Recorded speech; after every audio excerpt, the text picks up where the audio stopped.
Today we shall reflect on the life of St Hilarion the Great.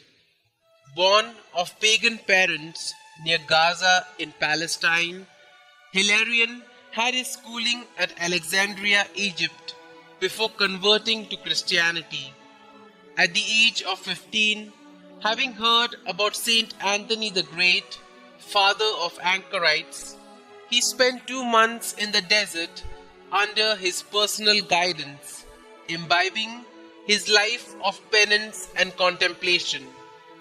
On his return to Palestine, noting that both his parents had died, he divided his fortune among the poor before retiring to the desert of Majuma near Gaza, where living in abject poverty, he devoted himself to the austere life of an anchorite. For his upkeep, he wove baskets and grew his own vegetables. He permitted himself just one frugal meal a day after sunset, consisting of a small piece of bread and some herbs or vegetables.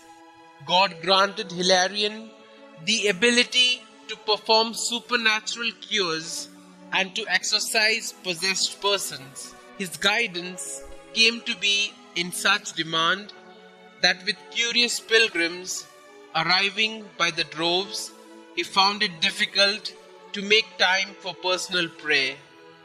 Nevertheless, many heathens were converted to the faith, and the group of disciples grew considerably.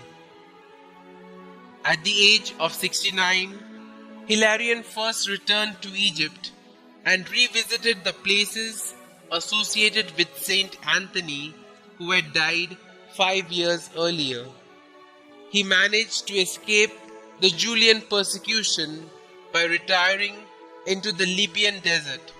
The danger having passed, he crossed over to Sicily, where he lived as a hermit until he was discovered by one of his former disciples.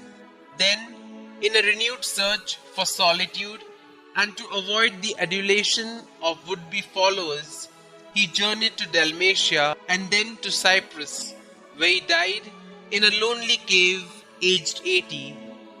Saint Hilarion, whose biography was written by Saint Jerome, was the first non-martyr to be officially honored in the Eastern churches as confessor, just as Saint Martin of Tours was the first in the West.